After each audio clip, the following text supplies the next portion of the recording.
por sus aportes y conocimiento al Caribe. Además de que ha sido una gran maestra de muchas generaciones, tanto en la Universidad Nacional Autónoma como en el Instituto Mora, pues la doctora Johanna actualmente es responsable de dos proyectos que tienen que ver con el Caribe, el primero de ellos titulado El Caribe como región y su percepción en el pensamiento económico europeo y americano de los siglos XVII al XIX, el Caribe en las políticas imperiales de España, siglos XVIII y siglos XIX, y participa en el proyecto colectivo Defensa y Fortificaciones de las Islas Atlántico Medio durante el siglo XVIII, la construcción histórica de una región depredada, la cuenca transfronteriza de la Laguna de Término, siglo XVIII y XX, que son parte de un proyecto PAPIT de la Universidad Nacional Autónoma de México. Como ustedes saben, pues de lo que acabo de mencionar, derivan sus líneas de generación y aplicación de conocimiento que se reflejan a lo largo de toda su trayectoria académica, que es bastante larga, impresionante, las obras colectivas y las individuales que tiene escritas la doctora. Voy a mencionar rápidamente, ella trabaja historia del Caribe, el Caribe anglófono, francófono, Haití en el siglo XVII y XX, el Caribe como región geohistórica, concepciones y percepciones del Caribe como región a lo largo del siglo XVII al XX, historia de los puertos y de los golfos del Caribe, siglo XVIII y siglo XIX, los vínculos administrativos y militares y económicos de la Nueva España con el Caribe, siglos XVII y XIX, historia del Caribe y sus vínculos económicos y administrativos con la Nueva España, intereses y conflictos internacionales en el Caribe, ha trabajado sobre cursos. Entonces es realmente muy amplia el currículum que tiene. Lo más importante de esta actividad y de esta conferencia pues es escucharla a ella misma con la conferencia que el día de hoy nos va a dictar y que tiene como título el Circuncaribe, ¿sí? La construcción del Circuncaribe como una región geohistórica. Creo que es muy importante decirlo, que de esta Facultad de Historia han salido estudiantes de la licenciatura haciendo tesis de licenciatura, de maestría y de doctorado relacionadas con temas sobre el Caribe y sobre la región mexicana, caribeña que tenemos, que tiene que ver con todo el territorio del Golfo y con la parte de la península. Así que ojalá que esta conferencia les sirva a muchos de ustedes para que escojan un tema de tesis. Siempre el Caribe está esperando de historiadores jóvenes para que se pueda conocer su historia, su pasado y su presente. Bienvenida, Johanna, por estar aquí con nosotros y muchas gracias por aceptar la invitación que se te hizo por parte de la Facultad de Historia. Y te cedo la palabra. Muchísimas gracias, doctora Cortés.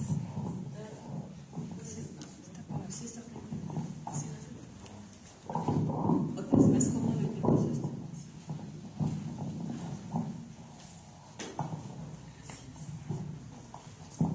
Muchísimas gracias por la presentación y por las palabras tan bonitas. Para mí es un gran honor estar aquí en esos festejos del 50 aniversario de la Facultad de Historia de esa Universidad Michoacana de San Nicolás de Hidalgo, además ese nombre tan bello que tiene. Entonces yo con mucha emoción vine a Morelia a dar esa pequeña charla sobre ese tema en el que el espacio es de hecho el centro del análisis. El espacio de ese Caribe o Circuncaribe, Gran Caribe, tiene diferente Golfo Caribe también, nombres que se pueden usar como sinónimos y conceptos que a mí en lo personal me han servido mucho en mis investigaciones. voy a mostrarles un mapa de este Golfo Caribe, Gran Caribe, Circuncaribe. Es un mapa de 1740, de hecho de una familia de cartógrafos holandeses, Oman herederos, aunque las leyendas vienen en francés, y ahí vemos el Golfo de México y con su nombre, Golfo de México, y el Mar Caribe, que en esta época todavía es concebido en muchos mapas como parte del Mar del Norte, es decir, Mar del Norte era un nombre común del Atlántico, a diferencia del Mar del Sur, ¿no? El Pacífico. Aunque para 1740 que ya había mapas ingleses que nombraban el Mar Caribe con su nombre, ¿no? Un poco, ese es el espacio cuyo surgimiento quisiera mostrar aquí, y iniciaré con la aprehensión de ese espacio por la cartografía europea y la evolución de sus denominaciones. También daría algunas definiciones históricas formuladas por autoridades y los llamados proyectistas españoles del siglo XVIII. También Alexander von Humboldt tiene una apreciación muy interesante del espacio, y hablaré también de las definiciones modernas de ese Caribe, ¿no? Como una posible unidad de análisis. Hablaré de las características geográficas, la orografía, hidrografía, temperaturas, corrientes y vientos, características económicas y geopolíticas. Sobre todo, en las geopolíticas haré referencia a la importancia de ese espacio para el Imperio Español como una zona de defensa imperial. Y entonces esas características se tomaron en mis investigaciones y en esa charla en específico como base para la construcción del concepto de Circuncaribe y de sus sinónimos de Gran Caribe y Golfo Caribe. El segundo objetivo sería mostrar la importancia de ese espacio como frontera imperial desde el siglo XVI al XIX, inicios del siglo XIX. Hablaré brevemente de las amenazas al dominio español. Mostraré mapas, ¿no?, de las rutas de recorridas por flotas y galeones, puertos y entradas a los virreinatos de la América Española, las incursiones de piratas de los siglos XVI y XVII, luego los asentamientos de potencias extranjeras en la zona, y finalmente algo mencionaré de las guerras internacionales y amenazas de enemigos en el XVIII. En cuanto a las características del espacio como zona de defensa imperial, hablaré brevemente de los presidios, de las fuerzas navales, del sistema de su financiamiento y aprovisionamiento desde la Nueva España.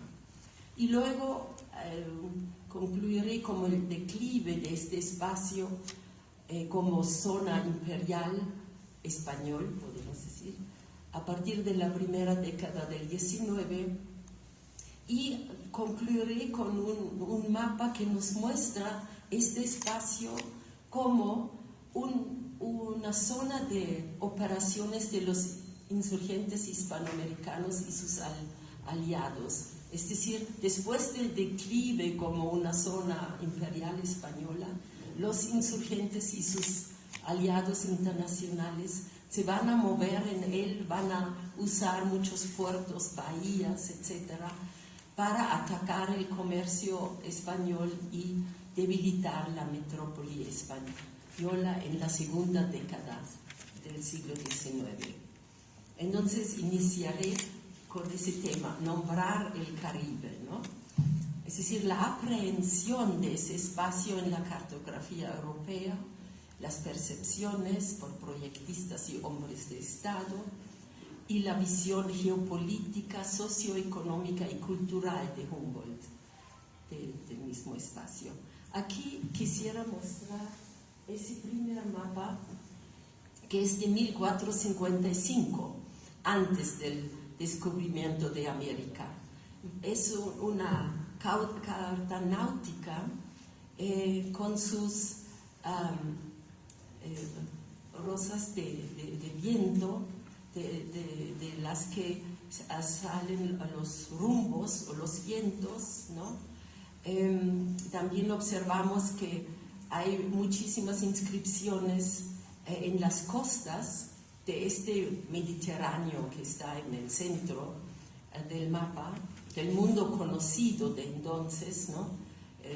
También lo que hoy es el Medio Oriente, el norte de África, Europa, evidentemente, pero vemos al norte que el mar Báltico, por ejemplo, está apenas dibujándose porque todavía no se conocía muy bien. Y ahora vemos hacia occidente, ¿no?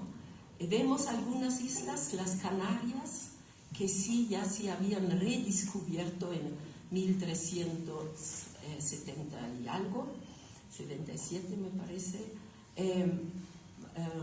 Aquí hay algunas islas que aparecen en los mapas como islas de la juventud, que eran islas imaginadas. Y aquí vemos un rectángulo azul con 7 entradas, que es la llamada Antilla, la Antilla mítica, ¿no? Y ahora vemos quizá un mapa,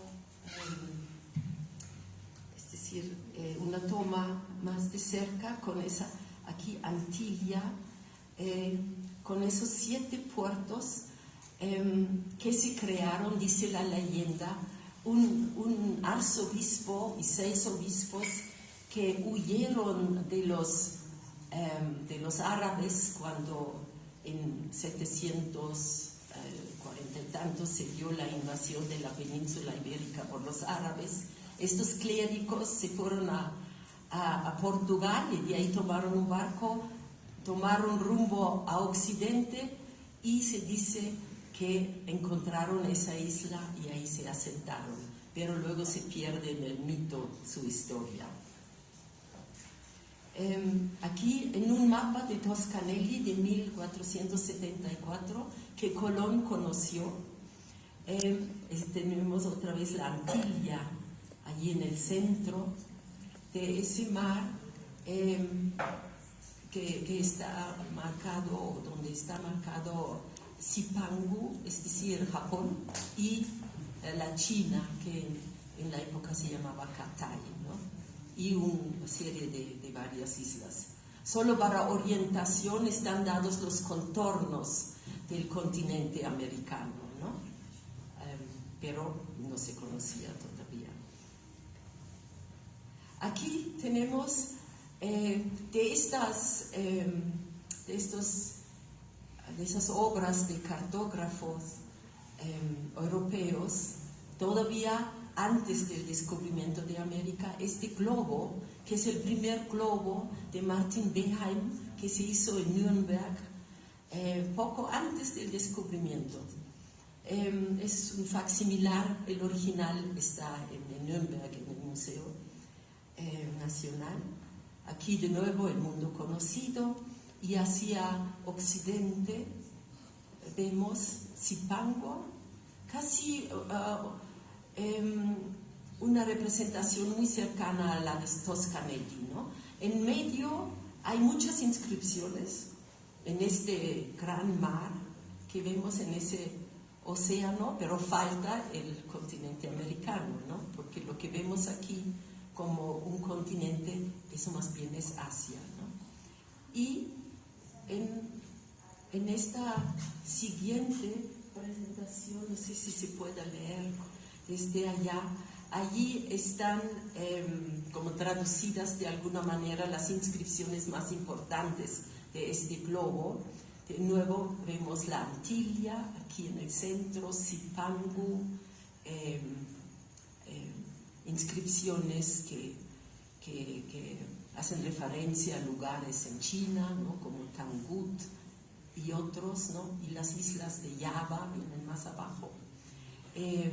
Vemos una isla grande, aunque tenga la forma de la Antilla, pero aquí se nombra como San Prandan, aparece seguido también en los mapas, ¿no? Esos son como lugares míticos que después en los viajes de descubrimiento se mostraron como inexistentes, ¿no? Vemos a las Canarias, los Azores, que sí ya se conocían en la época, ¿no? Y ahora sí llegamos al primer mapa, a la primera representación de nuestro Golfo Caribe, en ese mapa o planisferio de Juan de la Cosa, ¿no? Quien había viajado con Colón y después había participado en varios viajes a América con otros navegantes. Entonces ese es el primer mapa donde aparece una masa de tierras que son allí, bueno, no se sabe si representan Asia o América, aunque la parte sur sí,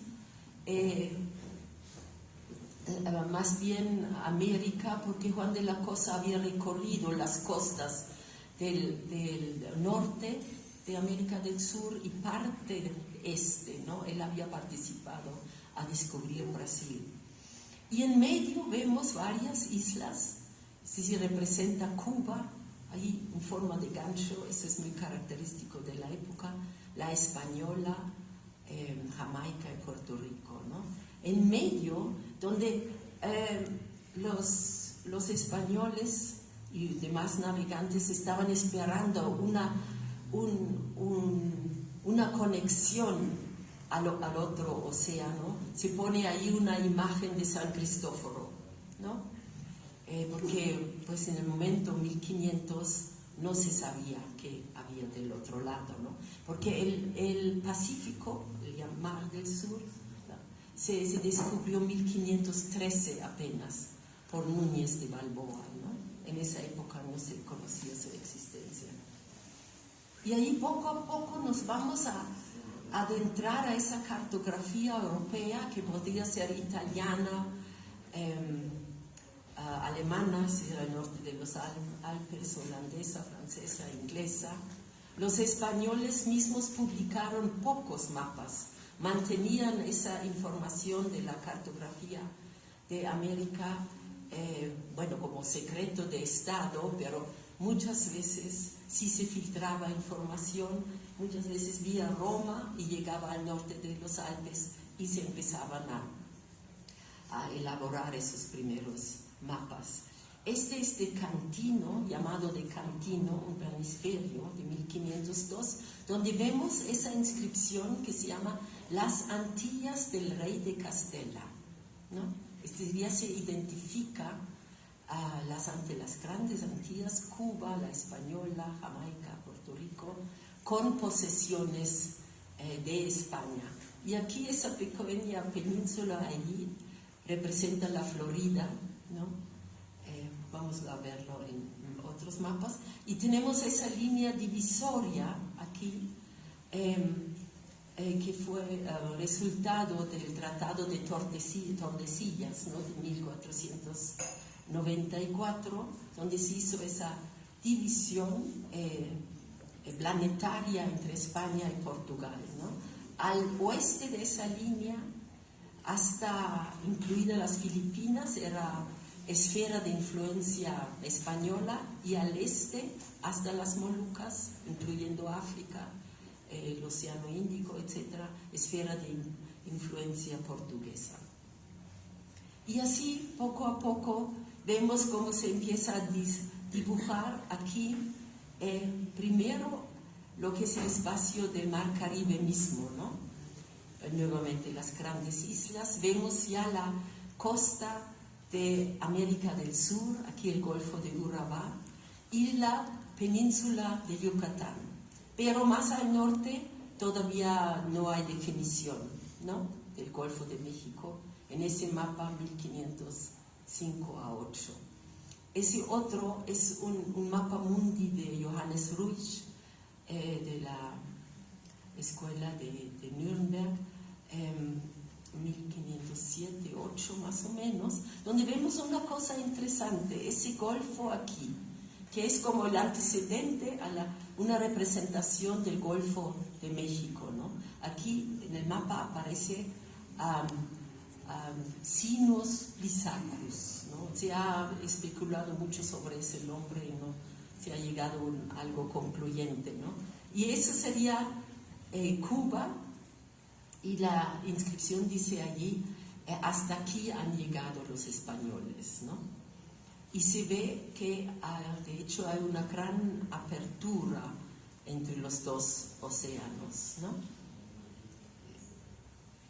Este de Waldseemüller, Martin Waldseemüller, 1507, es muy importante, y de ahí se deriva finalmente el nombre de América, porque Waldseemüller pone allí un continente con una parte al norte, luego una apertura, esta anhelada apertura entre dos océanos, ¿no?, para facilitar el tráfico hacia las islas de las especias, ¿no?, y lo que es América del Sur. Y aquí más abajo, aquí no es elegible, aparece por primera vez el nombre de América, ¿no?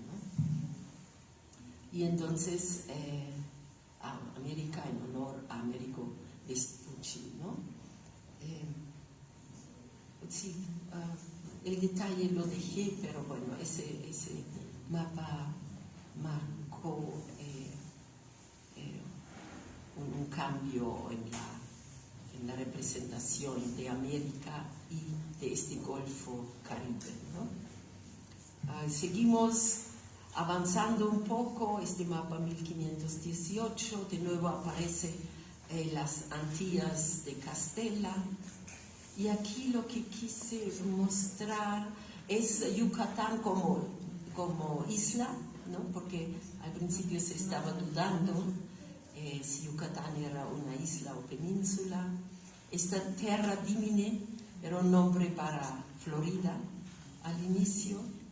Brasil aparece ya, y aquí al sur de Panamá vemos la inscripción Mar visto por de los castellanos, ¿no? Y a partir de ahí se crean esos nombres, la Mar del Sur, que vamos a ver en muchos mapas, ¿no?, del sur con respecto a Panamá, donde Núñez de Bulboa ha visto el Pacífico, ¿no? Aquí una muestra de cómo Leonardo da Vinci se imaginaba América en 1519. En lugar de un eje norte-sur, aparece más bien un eje este-oeste, ¿no? Es decir, América como un continente acostado, podemos decir, ¿no? Bueno, no está del todo comprobado si este mapa es de Da Vinci. Y así avanzamos, y poco a poco nuestro espacio del Golfo Caribe, Golfo y aquí Caribe, va tomando forma. Mapa de 1527, ¿no? Allí las inscripciones de nuevo chinas, ¿no?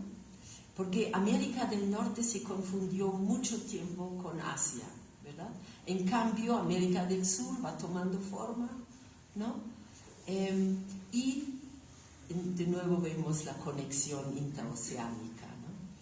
Y a las islas ya, aquí Cuba y aquí la Española, las otras Antillas, el arco de las pequeñas Antillas. Ese de Verrazano de 1529 ya es muy claro, con contornos muy precisos en cuanto a Cuba y la Española, pero todavía la imprecisión sobre Yucatán, isla o península, ¿verdad? Y así, es este 31 de nuevo, ¿verdad? Se ve este continente grande, enorme de Asia, que alcanza hasta la India, de hecho, mientras que aquí América del Sur, América Central ya marcado, pero donde está Nueva España, futuro México, vemos la inscripción de Catay, ¿no? Se pensaba que era parte de China. Así vamos mejorando en la definición de nuestro espacio hasta llegar a ese mapa de Ortelius de 1587, donde ahora sí vemos América del Norte como continente independiente, con la península de Baja California incluso, el mar Cortés. América del Sur todavía no muy claro en sus contornos, pero nuestro espacio del Golfo Caribe ya bastante preciso, ¿no?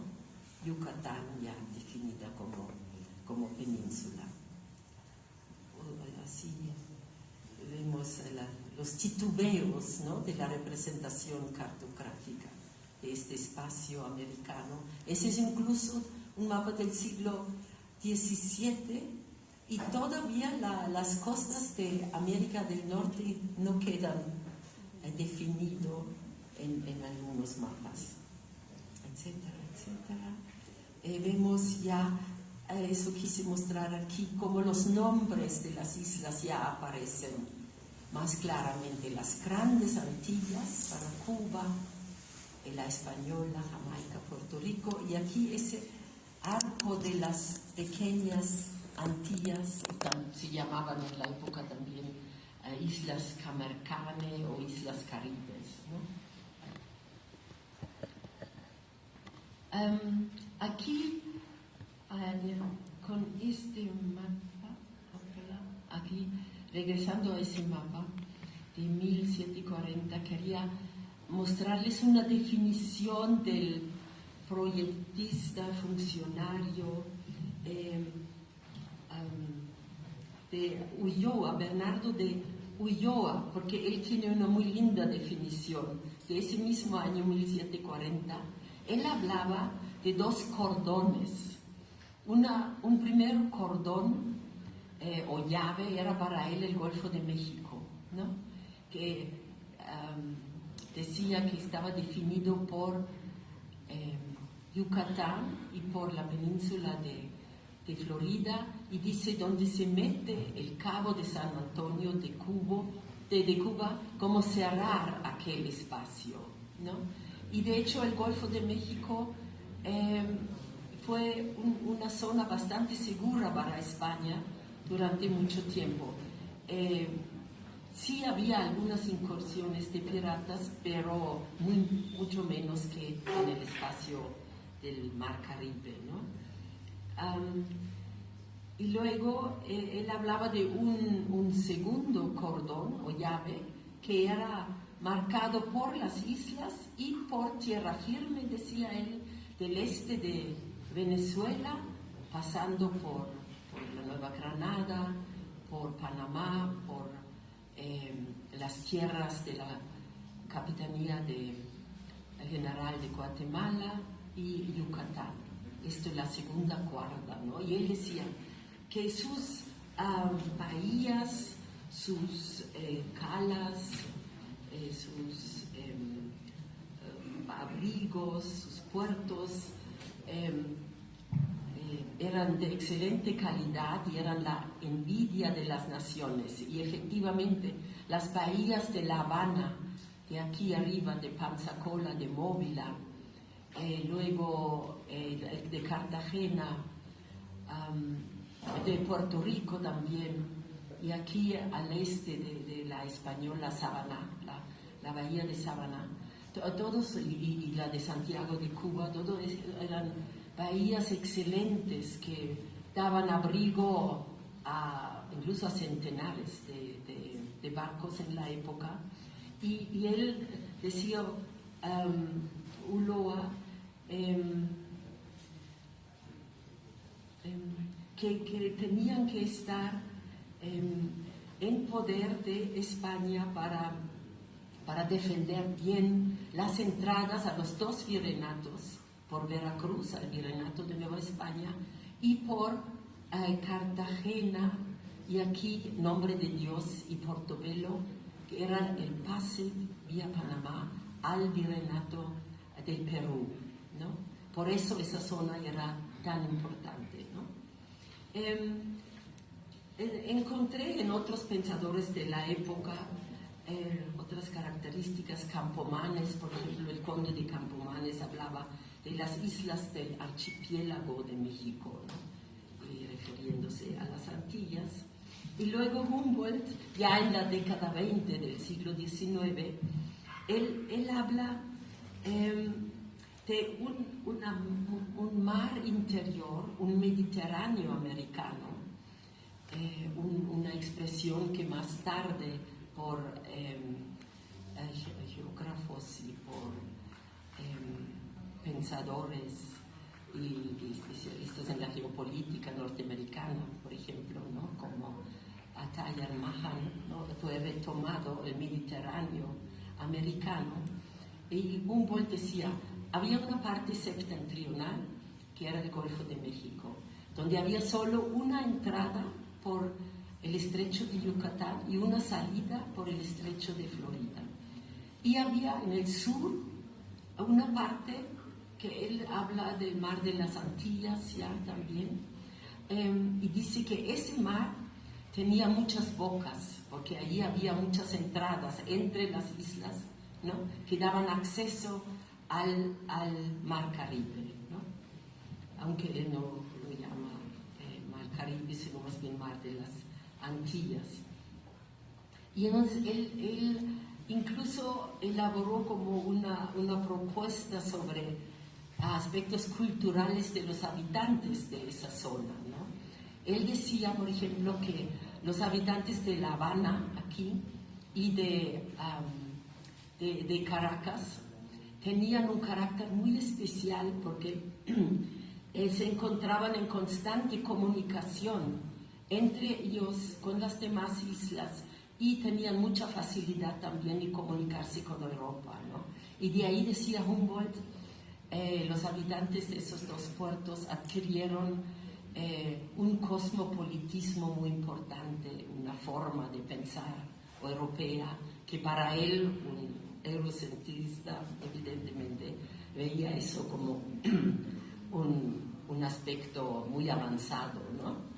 En cambio, cuando él habla de los limeños, dice, no, los limeños se concentran en su literatura, pero casi no conocen Europa, etc. Para él era algo que no lo despreciaba, ¿no? Admiraba mucho lo que se había creado por gente de la élite de Lima, pero decía que les faltaba el conocimiento, el cosmopolitismo de los europeos, ¿no? Que sí tenían los caraqueños y habaneros, ¿no? En cambio, los veracruzanos, él decía, sí, también se encontraban como muy adentro de ese golfo y no tenían esa facilidad de comunicaciones como los otros dos puertos, ¿no? Bueno, tenía algunas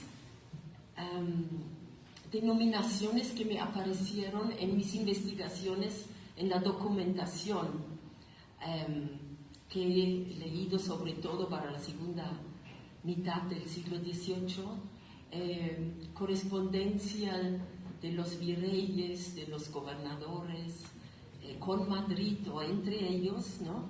Y ellos se refieren, por ejemplo, a las Antillas como islas de Barlovento, ¿no? Barlovento porque estaban sobre el viento, como vamos a ver en mapas que vienen ahora, ¿no? Lo de los vientos alisios que soplan del este a oeste o sur-este, noroeste, ¿no? Descargan sus lluvias en la parte este de las islas, ¿no? Que son las franjas más aptas para la agricultura, ¿no? Mientras que las islas de adentro, esas de sotavento, reciben menos lluvia, ¿no? Por eso son mucho más secas. Son las islas holandesas Aruba, Curazao, Bonaire, ¿no? Entonces, en la correspondencia se habla de las islas de Barlovento y también hablan de las islas y puertos principales que ciñen las dos Américas. Se veía ese espacio marítimo con sus contornos continentales e isleños como el corazón, podemos decir, de América, de la parte norte y sur, ¿no? Y eso trasciende en la correspondencia.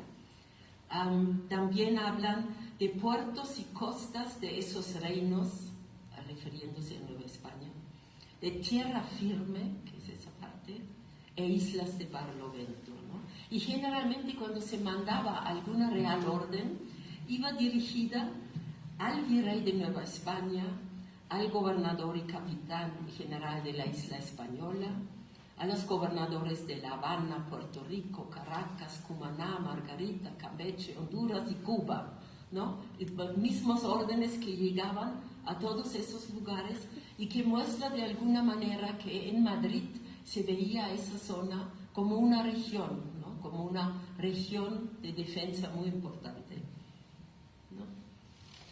Okay. Entonces ya avancemos. Ahora sí, definiciones más modernas, ¿verdad? Divisiones geográficas primero, ¿no? La más común, las grandes y las pequeñas Antillas, ¿no? O las islas de Barlovento, se usa en español, en inglés Windward Islands, o bueno, Windward Antillas, o en francés las Îles sur le vent, ¿no? Las islas sobre el viento, ¿no? Y las islas de Sotavento, ¿no? Îles sous le vent y Leeward Islands, ¿verdad? Bueno, no voy a entrar en detalles como en el Caribe inglés había otras divisiones de carácter administrativas, porque ellas hablaban de Leeward Islands aquí en el norte y Windward Islands para esa parte sureña, ¿no?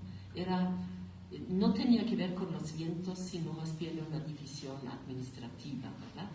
Luego tenemos otras denominaciones, como la cuenca del Caribe, ¿verdad? Que vamos a ver en la concepción estadounidense de Ronald Reagan, ¿no? De 1982, su cuenca del Caribe, ¿no?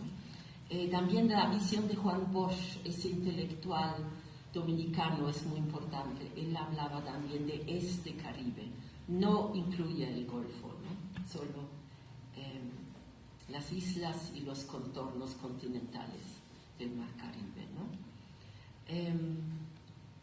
Bueno, de la iniciativa de la cuenca vamos a ver. Y hay otras definiciones como mucho más amplias que van incluso del sur de Estados Unidos hasta Brasil, ¿verdad? Todo eso como una zona de plantaciones, que del tabaco desde Georgia, por ejemplo, ¿no? Y hasta Brasil, ¿no? Producción de azúcar y también tabaco. Pero aquí está esa cuenca del Caribe, ¿no? Como viene en la iniciativa de Ronald Reagan de 1982, ¿verdad? En esa iniciativa se daban facilidades económicas a las islas y a los países de tierra firme, podemos decir, ¿no? Ahí vemos los países que gozaban del apoyo norteamericano en cuanto a facilidades de exportaciones o de instalación de maquilas, por ejemplo, o de exportaciones de plátano, banano, azúcar, pero también de textiles que se producían en esa zona. Vemos que muchos países gozaban de estas facilidades. Las Bahamas estaban como que contemplados para recibirlos y sí entraron a la iniciativa, pero más tarde, al igual que Nicaragua estaba un tiempo, Cuba evidentemente, ¿no? ¿Verdad? Y los grandes países tampoco, como México, Colombia, Venezuela, ¿no? Pero los pequeños países de toda esa región gozaban ciertas facilidades económicas por parte de Estados Unidos. Bueno, aquí de nuevo nuestro espacio, pero incluida la isla de Bermuda, como aparece a veces, ¿no? Ese Gran Caribe, ¿no? En ese mapa donde se ve la orografía, ¿no? Y que se extiende bastante al Atlántico, porque se quiso incluir la de Bermuda. Y ahora, yo en mis definiciones de ese circuncaribe o Golfo Caribe he incluido entonces consideraciones geográficas. Vemos primero el tema de las temperaturas, ¿no? El mar Caribe es de hecho uno de los mares más calientes ya antes de los últimos calentamientos, ¿no? O que se observa ya un calentamiento de los mares. Ya desde antes el mar Caribe era uno de los más calientes, ¿no? Con temperaturas entre 24, 25 hasta casi 29 grados, ¿no? Y el Golfo de México participa también en esa característica, pero solo en su parte sur, ¿no?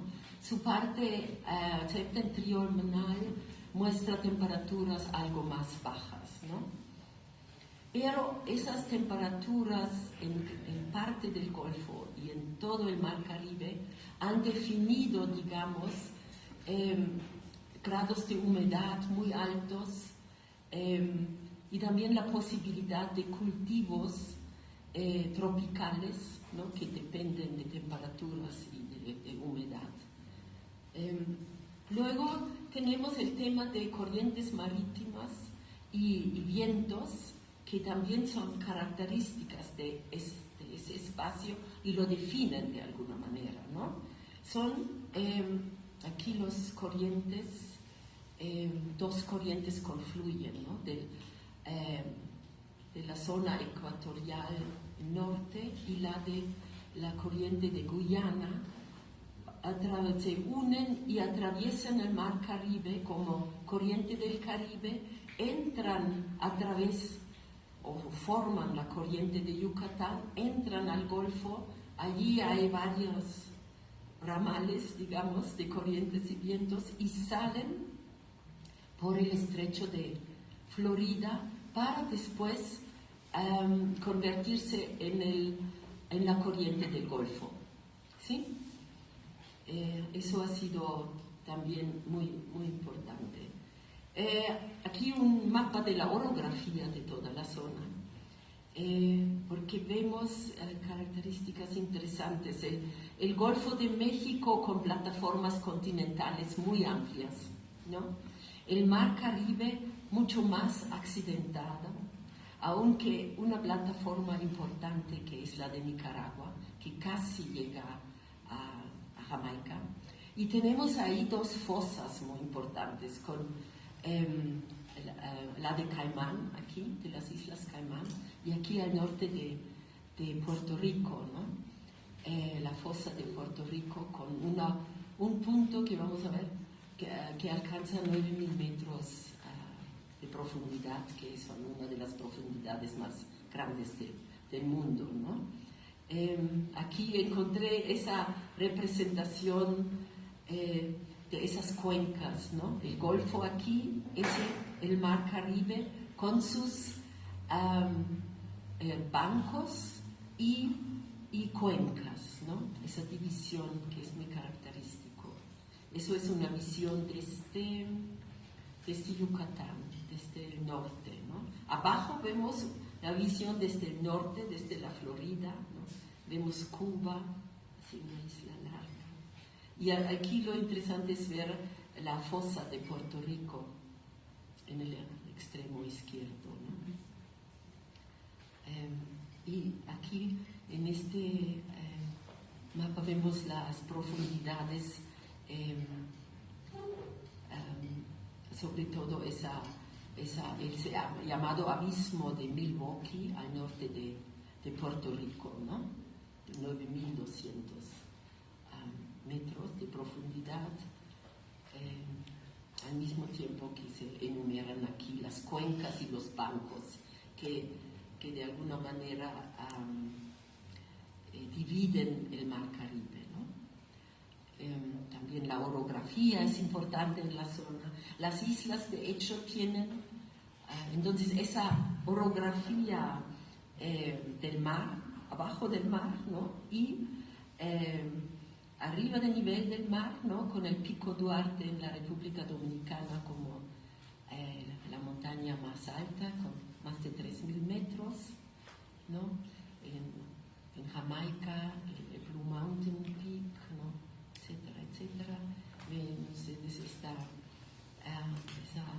enumeración de elevaciones sobre el nivel del mar que son importantes para las islas, con excepción de Cuba, que es más bien una isla más plana, ¿no?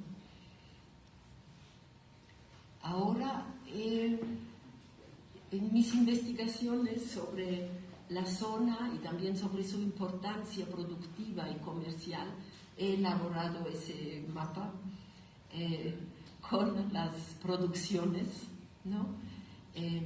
Con esas agriculturas comerciales que fueron muy importantes desde fines del 17 pues cubriendo de hecho todo el 19 todavía, ¿no? Y entrando incluso al siglo XX, todo eso como una zona de plantación, ¿verdad? Son las islas, pero también las costas continentales, gran parte de las costas del Golfo e incluso las costas del norte del Golfo, ¿no? Con aquí las producciones tenemos azúcar, algodón, añil, ¿no? Y más al norte incluso el tabaco. Y no sé si se puede ver, muy pequeño, ¿verdad? Pero allí se ven un poco representados todos esos cultivos que hicieron ricas, podemos decir, las potencias europeas, no así las islas. Las islas fueron, y también los contornos, explotados de manera intensa con mano de obra esclava, ¿no? Pero las riquezas no se quedaban en la zona, sino llegaban a enriquecer Gran Bretaña, Francia, España, aunque España inició el ciclo de producción intensivo en Cuba, sobre todo, apenas a fines del 18, ¿no? Y todo a lo largo del 19. Bueno, Puerto Rico, la doctora Cortés nos puede decir mucho sobre Puerto Rico. Aquí marqué, ¿no? Que había en algún momento el jengibre era importante, el azúcar también por momentos, el tabaco, la ganadería, ¿no? Y las maderas preciosas las marqué, que también, caoba sobre todo, y otras maderas duras eran muy importantes y eran explotadas por los estados europeos. También las maderas de tinte, ¿no? Como el palo de Campeche, que había en todas las islas, y también en esa zona de Campeche y Laguna de Términos, ¿no? También en toda la zona de Sudamérica y Centroamérica, ¿no? El tabaco, tenemos el cacao como otro producto muy importante en toda la zona, ¿no? Entrando hasta el Golfo, ¿no? Hasta Tabasco, sobre todo. ¿Qué más tenemos? Bueno, algunos productos son específicos, ¿no? Como la sal, que se explotaba en San Martín, la parte sur de San Martín, ¿no? En la colonia holandesa de San Martín, al norte es francesa hasta hoy en día. O también el este de Venezuela, en Cumaná, había una explotación importante de sal, y también alrededor de Campeche, ¿no? ¿Qué más? El Enequén, pues ese sobre todo en la península de Yucatán, ¿no? Y ahora vemos toda esa producción tan variada y tan rica, a que dio lugar en un primer momento a esas rutas de convoyes españoles, ¿no? La flota que atravesaba el Caribe llegaba a Veracruz, a San Juan de Ulúa, tomaba frutos preciosos, ¿no? Como la vainilla, era otro producto, la vainilla, la cochinilla, el añil, pero sobre todo cargaba plata, ¿no? Y para regresar con ella a España, ¿no? Los gallones se destinaban a América del Sur, ¿no? Cartagena, y luego ese complejo de puertos, bueno, Cartagena, nombre Dios en un inicio, y luego Portobelo y Panamá, ¿verdad? Que marcaban el camino al virreinato del Perú y de regreso. Y ambos convoyes se unían en La Habana para regresar hacia Europa, ¿no? Ahí de nuevo se ve cómo estos convoyes aprovechaban corrientes y vientos del este a oeste, ¿no? Para navegar por el Caribe, entrar al Golfo, salir por el estrecho de Florida. Y aquí en ese mapa no está del todo bien representado porque subían más al norte para regresar a Europa, ¿no? Bueno, aquí un pequeño mapa con qué mano de obra se producía toda esa riqueza, con esclavos que llegaban de esas costas de la parte central de África Occidental, ¿no? Esclavos que fueron transportados en gran número a Brasil, al Caribe y también al sur de Estados Unidos. Se producían todos esos productos que se llevaban a Europa y de donde salían, sobre todo de Liverpool, Bristol, Nantes, en Francia, los barcos negreros que transportaban diferentes artículos demandados en África, ¿no? Como herramientas o también cadenas, etcétera, y venían a América con los esclavos, ese llamado comercio triangular. Ahora la zona como una zona imperial, ¿no?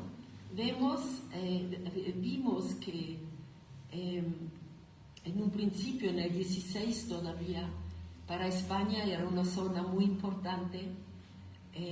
Se ubicaban ahí esas entradas a los dos virreinatos, y de ahí el interés de piratas franceses en un primer momento, luego holandeses, británicos, que entraban a la zona, hicieron muchísimas incursiones y atacaban puertos como Callao, como Maracaibo, como Cartagena, incluso Nombre de Dios, ¿no? Portobelo, Santiago de Cuba, La Habana, Santo Domingo, etcétera, etcétera, a San Germán en Puerto Rico, y en una ocasión con Hawkins llegaba a la zona de Veracruz, ¿no? Eso nos va a mostrar que esa zona era muy cotizada, ¿no? Por navegantes europeos para extraer ahí esos frutos preciosos, pero también plata acumulada en los puertos. En el 17 seguía igual. Allí tenemos ya dos islas que van a ser base de excursiones piráticas muy importantes. Primero,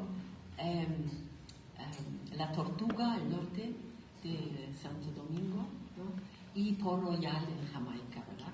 De ahí esas grandes figuras como Van Horn, de Graaf, ¿no? Mansfield,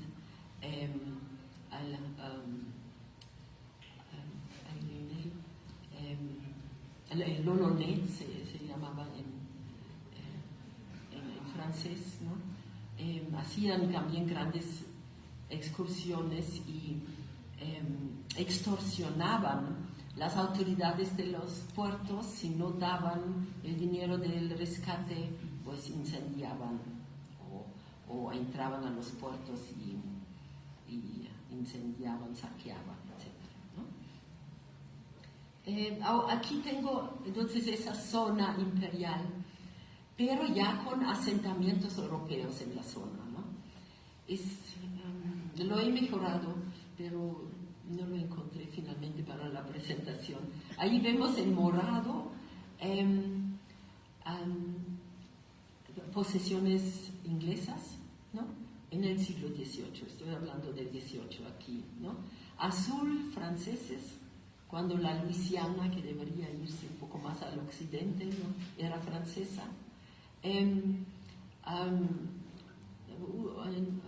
Los daneses son azul clarito, holandeses verde, vemos aquí una de las Guyanas y esas islas de Sotavento. En gran parte del XVIII los franceses tenían en su poder gran parte de las islas menores, pero en las constantes guerras que hubo, guerras internacionales, los ingleses tomaban más y más islas en la zona, ¿no? Lo rojo es posesión española, ¿verdad? Con algunos asentamientos de ingleses en tierra firme, ¿no? Aquí alrededor del río Tinto, de la zona de Mosquitos, río Tinto, y lo que va a ser la zona del río Balix, la futura Belice.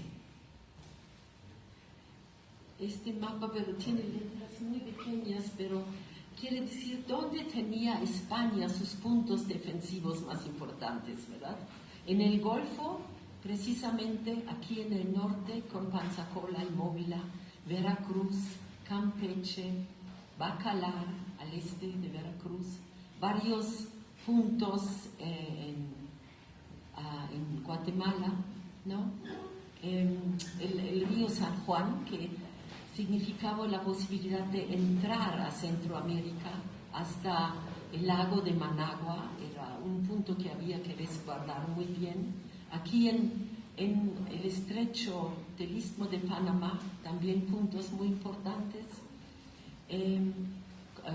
Cartagena era uno de los grandes puntos defensivos de América del Sur, y así a varios más, hasta la isla Trinidad, que se quedó en manos de españoles hasta 1797, cuando los ingleses la tomaron, ¿no? Y San Juan de Puerto Rico con su excelente puerto, Santo Domingo, etc. Es decir, una zona defensiva llena de puntos defensivos, de bahías fortificadas, ¿no? Con guarniciones, con fuerzas navales, precisamente para resguardar esa zona y las entradas a los dos virreinatos. Y España dejó en manos de extranjeros finalmente las pequeñas islas, conservó las grandes Antillas, con excepto de Jamaica, ¿verdad? Y todos los puertos del norte de América del Sur, ¿verdad? Esta zona esta comprensión del Golfo Caribe como una zona de defensa está en ese mapa. Es un mapa que hizo José Manuel Zapatero en su libro La Guerra del Caribe en el siglo XVIII, y donde habla de las llaves, ¿no? ¿Cuáles eran esas llaves del imperio español? Yo les ya indiqué algunos en el mapa anterior, pero ahí vienen 20 puntos, ¿no? Desde San Agustín de Florida, recorriendo las islas, zona firme, para terminar en Portobelo, Chagre y Panamá, en el Istmo. Y la expresión de llaves del Nuevo Mundo viene de la correspondencia de la época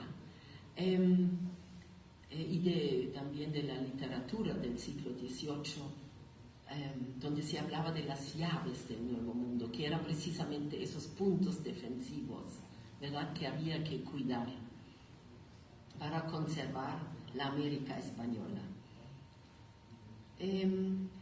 Aquí solo les enseñaría esta línea de tiempo donde se ven los conflictos bélicos del 18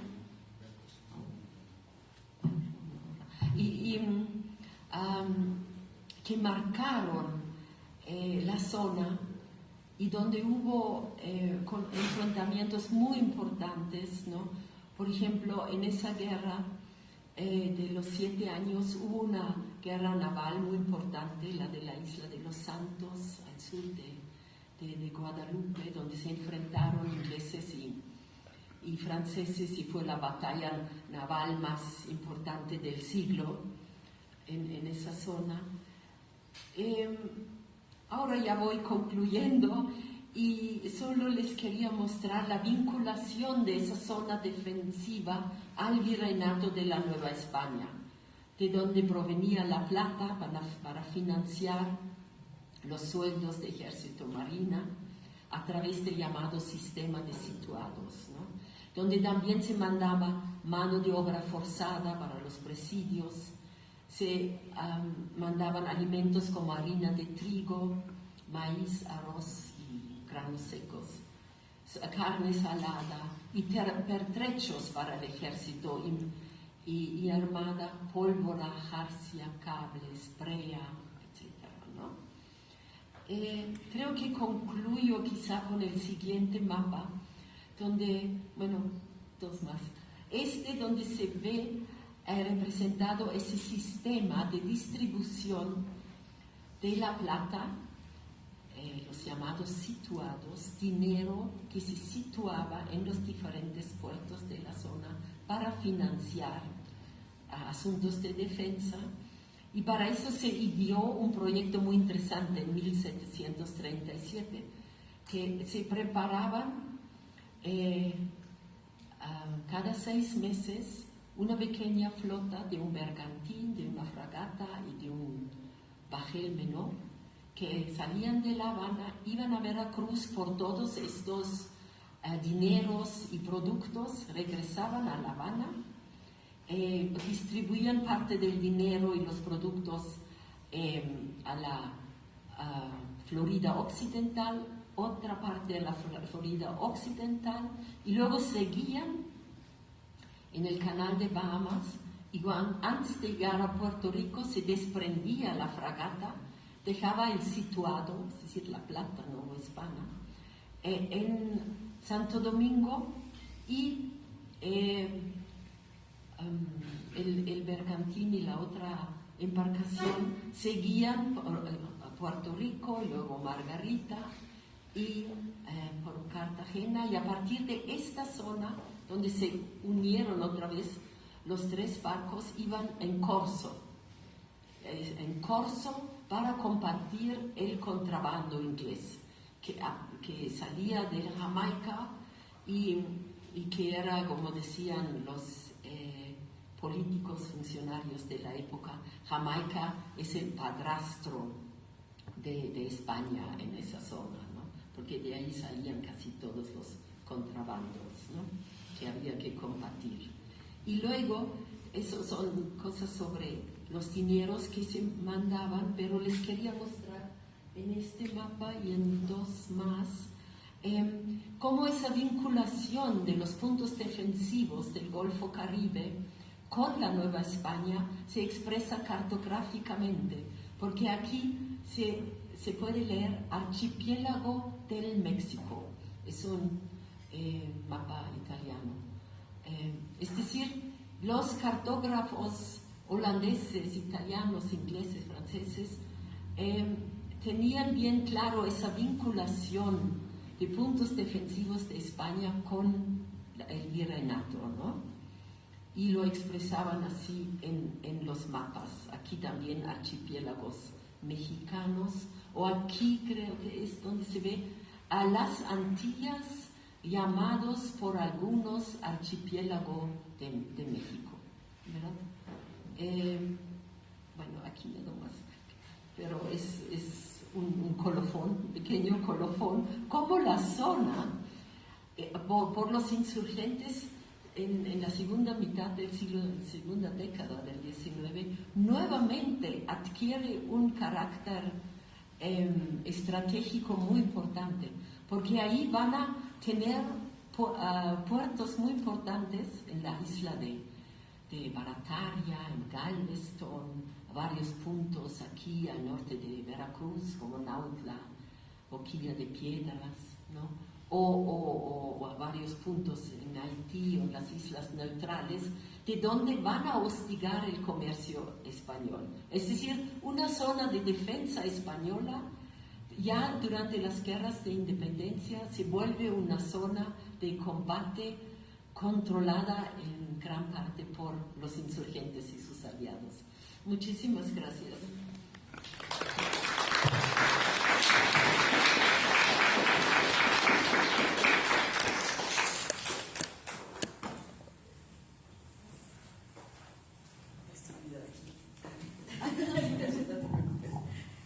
Pues muchas gracias, Johanna. Ha sido muy panorámico el conversatorio.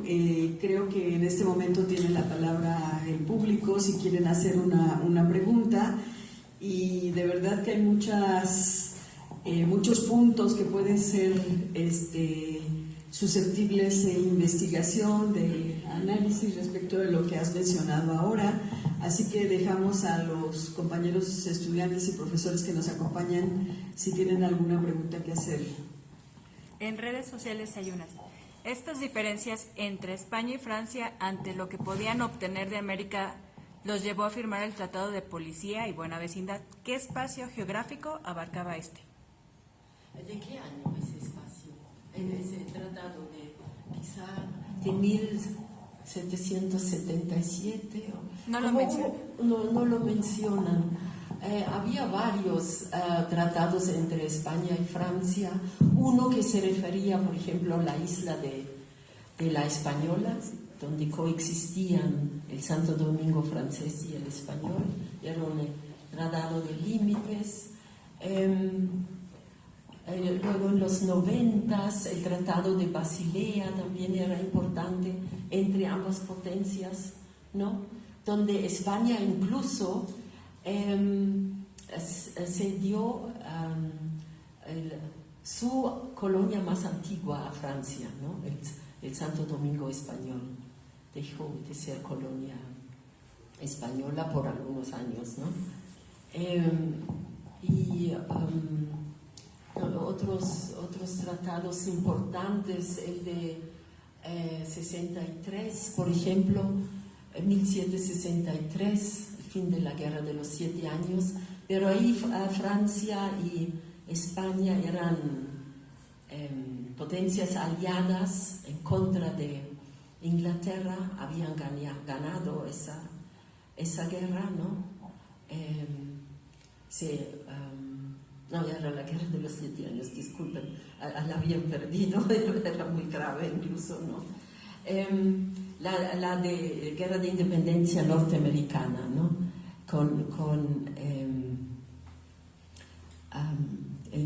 Con el Tratado de París de 83, allí Francia y Gran Bretaña, Francia y España habían coadyuvado a la independencia de las 13 colonias, ¿no?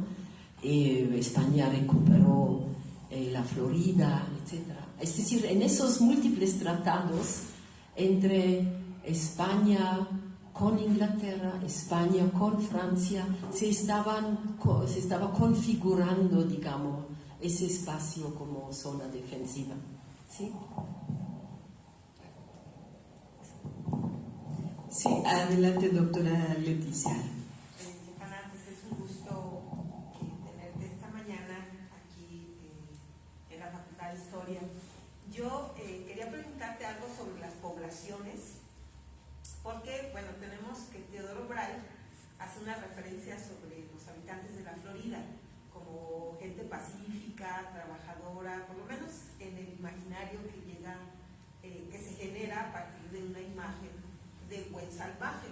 pero hay lo contrario que muy bien en Imagología del buen y mal salvaje, es Juan Antonio Ortega y Medina, hace un relato de cronistas de que en el Caribe hay habitantes, aparte de los taínos, que son no tan pacíficos, ¿no? Que comen carne y que de ahí deriva el nombre del Caribe. Sí. Entonces, lo que yo te quería preguntar es que contrastan como dos formas de ser, ¿no? La de los habitantes pacíficos, trabajadores, y la de aquellos que no son tan pacíficos, porque el Caribe es un espacio de encuentro, ¿no?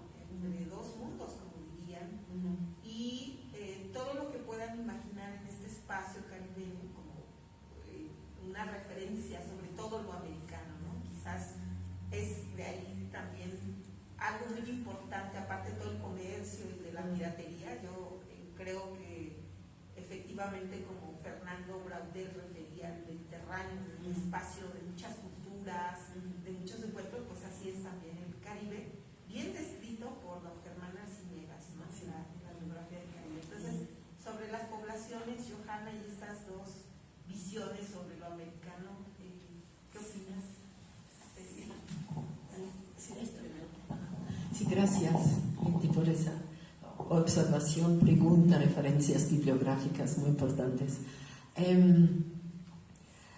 Sí, de los cronistas españoles y luego franceses, tenemos esta visión de, por un lado, poblaciones pacíficas, los taínos y antes igneris, que eran los primeros pobladores que se habían refugiado en Cuba y en el este de la Española, y que poco a poco fueron absorbidos de alguna manera de la ola de inmigración de los taínos, ¿no?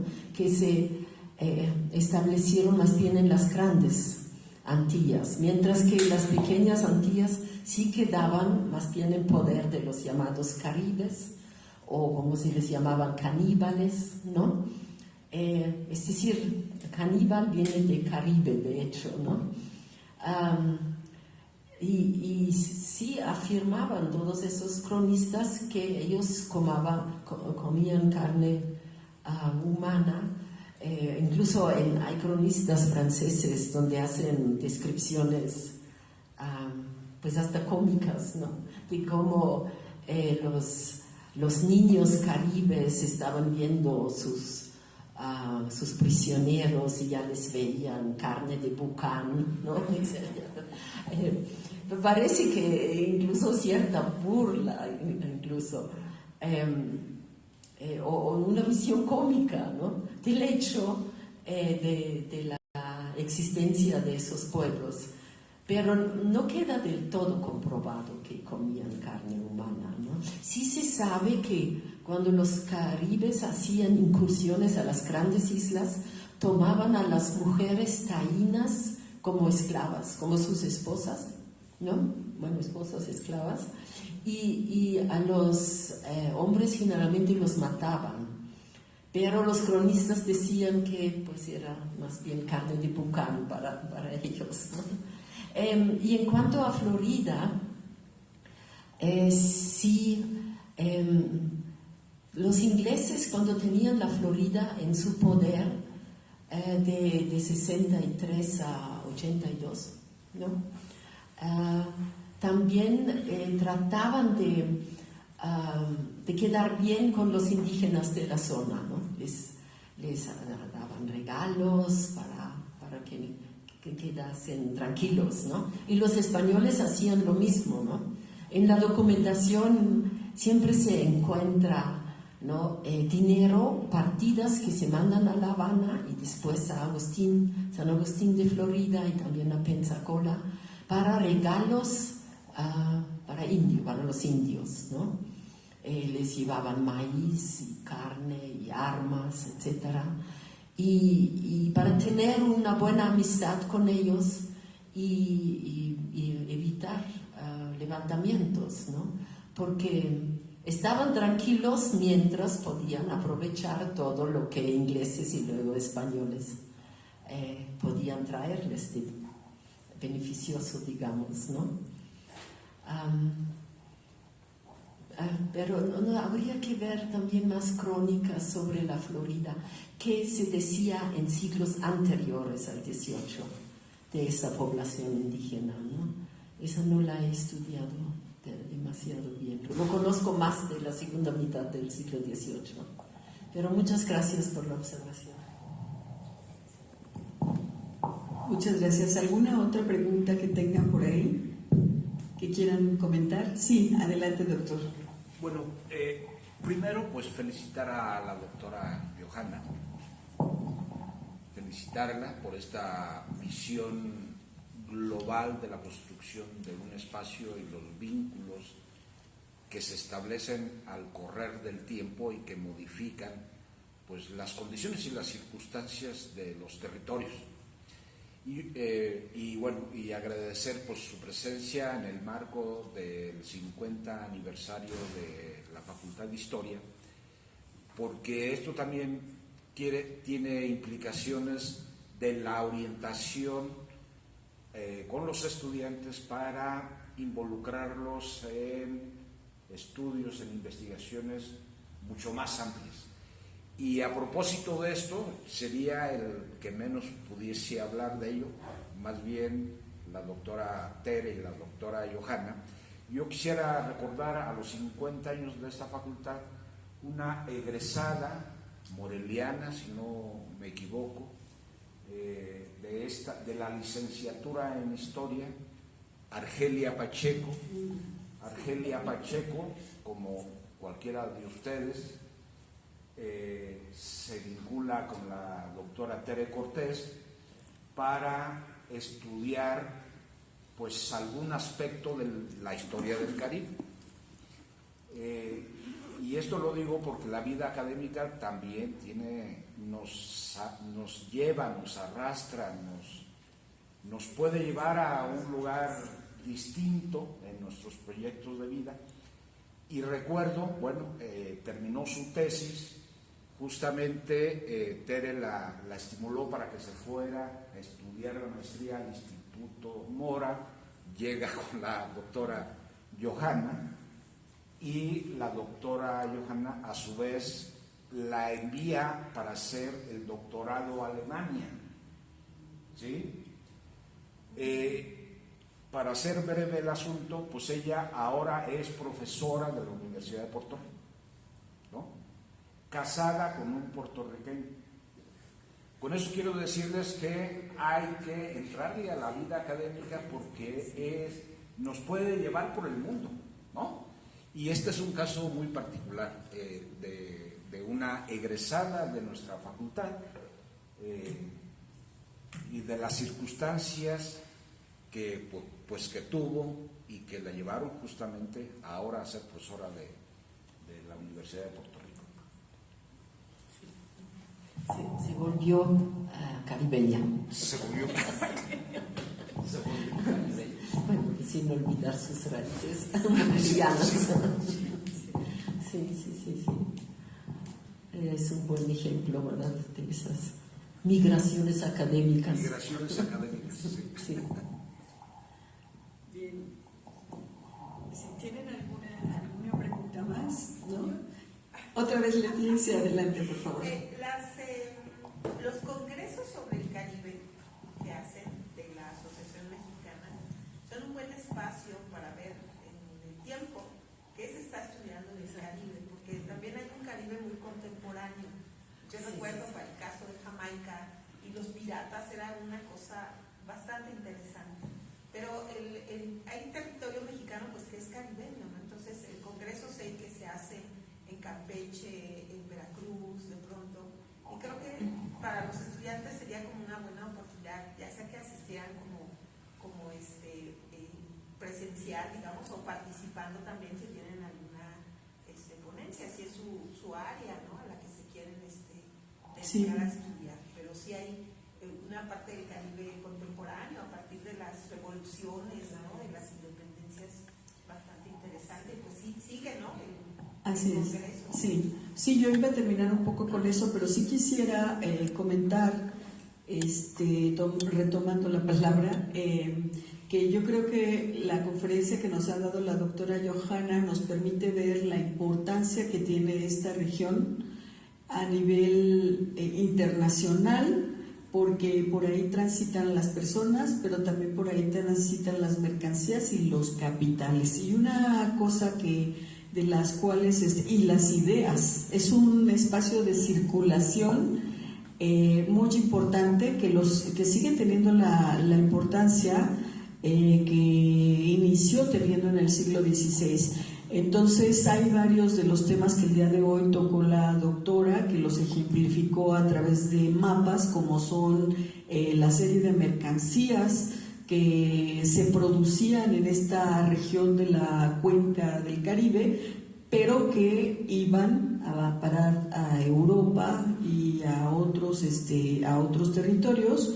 Y me parece que esto da pues para mucho en relación a investigaciones que pueden ser susceptibles de interés de los estudiantes. Esta parte que tocaste al final, Johanna, que tiene que ver con el papel que jugó la región en las independencias y cómo circuló por ahí no solamente las ideas y los hombres digamos, de las independencias, los líderes, sino también las ayudas, ¿no? Por ahí hubo la ayuda armamentística, en fin, que será muy interesante. Esto forma parte de los trabajos que ha hecho la doctora.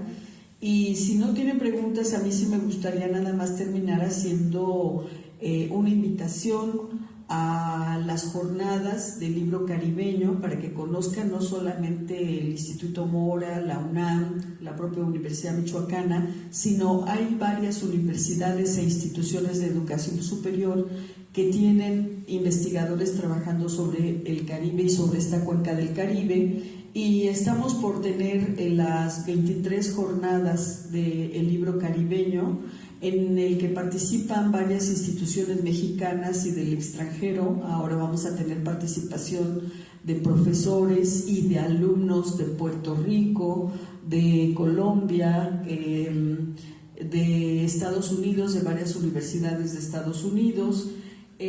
Así que el día 8 y hasta el 11 de noviembre, en la Dirección de Estudios Históricos de el INA vamos a estar trabajando sobre las jornadas del libro caribeño, que es donde se presentan las últimas obras y tesis de licenciatura, maestría y doctorado que se hayan presentado en los años de 2022 a 2023.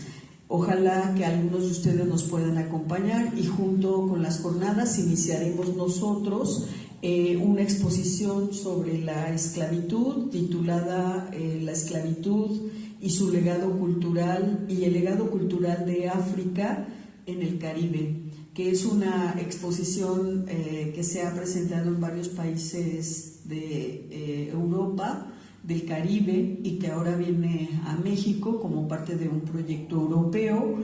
Estos eventos pues son organizados y están dentro del programa del 50 aniversario de la Facultad de Historia, y son organizados por la Asociación Mexicana de Estudios del Caribe, que es una asociación que me estaba dando risa hace un momento, porque aquí estamos tres expresidentas de la asociación, ¿sí? Actualmente yo soy la presidenta de esta asociación. Y pues le voy también a dar la palabra a Johanna, porque creo que ella ahora tiene la presidencia de otra asociación, que es la de Historia Económica de Estudios del Caribe, y están también por organizar un evento, ¿no? Entonces, jóvenes estudiantes, pues hay mucha tela de dónde cortar para hacer los estudios, y ojalá que pronto algunos de ustedes escoja un tema relacionado con el Caribe, con la cuenca del Caribe, para hacer su tesis de licenciatura. Y pues te paso la palabra si quieres anunciar el congreso que vas a tener de la Asociación de Historia del Caribe, de Historia Económica. Muchas gracias, doctora Tere.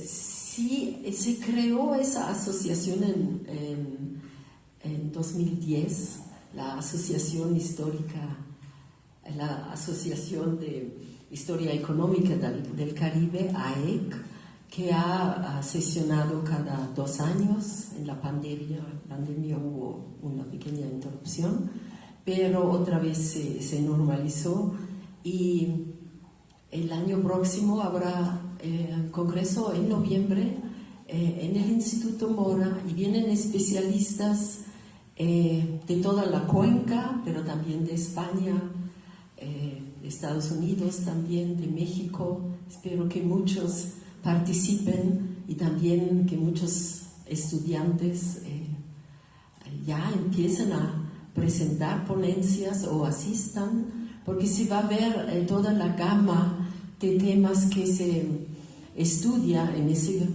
esa asociación, que va desde, digamos, tempranos siglos, desde el XVI, pero mucho también el XIX y XX, y la actualidad, que se analizan en ponencias dedicadas a historia de la producción, del comercio, de la banca, también aspectos sociales de mano de obra, ¿no? La esclavitud siempre ha sido un gran tema también. Digamos, esa asociación es más especializada todavía que la grande, la AMEC, ¿no? La Asociación Mexicana de Estudios del Caribe, que tiene ya 30 años de existencia, y se desprendió esa pequeña asociación, mucho más pequeña, con un enfoque más específico en la economía. Muchas gracias.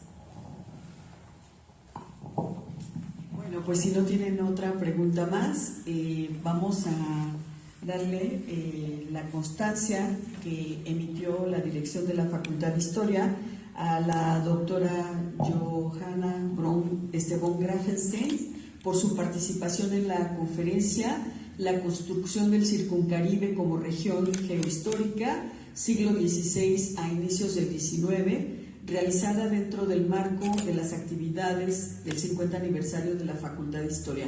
Muchas gracias, Johanna, por estar con nosotros, y muchas felicidades.